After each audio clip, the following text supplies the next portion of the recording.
بسم الله الرحمن الرحيم.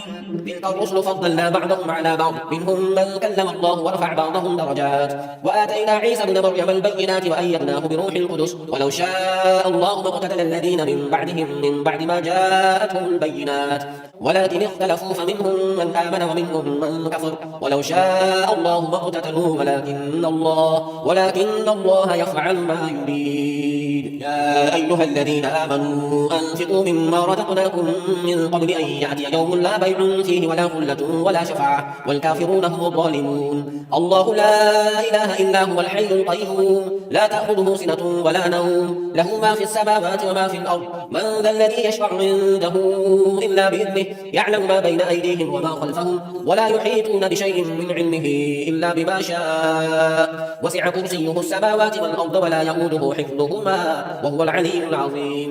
لا إكراه في الدين، قد تبين الرشد من الغي، فمن يكفر بالطاغوت ويؤمن بالله فقد استمسك بالعروة الوثقى لا انفصام لها، والله سميع عليم. الله ولي الذين آمنوا يخرجهم من الظلمات إلى النور، والذين كفروا أولياءهم الطاغوت يخرجونهم من النور إلى الظلمات، أولئك أصحاب النار هم فيها خالدون. ألم تر إلى الذي حاج إبراهيم في ربه أن آتاه الله الملك، إذ قال إبراهيم ربي الذي يحيي ويميت قال أنا أحيي وأميت. قال إبراهيم فإن الله يأتي بالشمس من المشرق فأت بها من المغرب فبهت الذي كفر والله لا يهدي القوم الظالمين. أو كالذي مر على قرية وهي خاوية على عروشها قال أنى يحيي هذه الله بعد موتها فأماته الله 100 عام ثم بعثه قال كم لبثت قال لبثت يوما أو بعض يوم قال بل لبثت 100 عام فانظر إلى طعامك وشرابك لم يتسنه وانظر إلى حمارك ولنجعلك آية للناس وانظر إلى العظام كيف ننشزها ثم نكسوها لحما فلما تبين له قال أعلم أن الله على كل شيء قدير. وإذ قال إبراهيم رب أرني كيف تحيي الموتى قال أولم تؤمن قال بلى ولكن ليطمئن قلبي قال فخذ 4 من الطير فصرهن إليك ثم اجعل على كل جبل منهن جزءا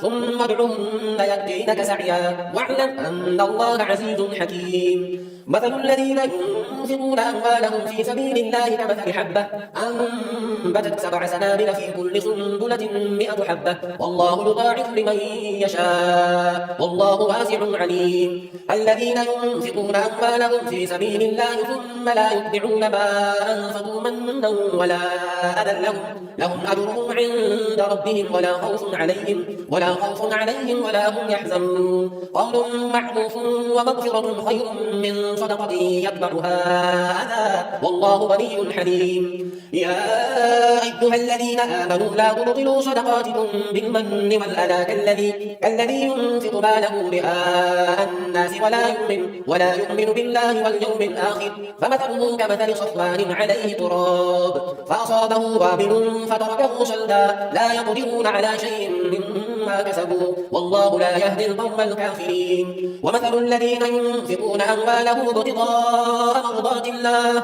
وتثبيتا من أنفسهم كمثل جنة بربوة أصابها وابل فآتت أكلها ضعفين فإن لم يصبها وابل فطل والله بما تعملون بصير. أيود أحدكم أن تكون له جنة من نخيل وأعناب تجري من تحتها الأنهار له فيها من كل الثمرات وأصابه الكبر وله ذرية ضعفاء فأصابها إعصار فيه نار فاحترقت كذلك يبين الله لكم الآيات لعلكم تتفكرون. يا أيها الذين آمنوا أنفقوا من طيبات ما كسبتم ومما أخرجنا لكم من الأرض ولا تيمموا الخبيث منه تنفقون ولستم بآخذيه إلا أن تغمضوا فيه واعلموا أن الله غني حميد. الشيطان يعدكم الفقر ويأمركم بالفحشاء والله يعدكم مغفرة منه وفضلا والله واسع عليم يؤتي الحكمة من يشاء ومن يؤت الحكمة فقد أوتي خيرا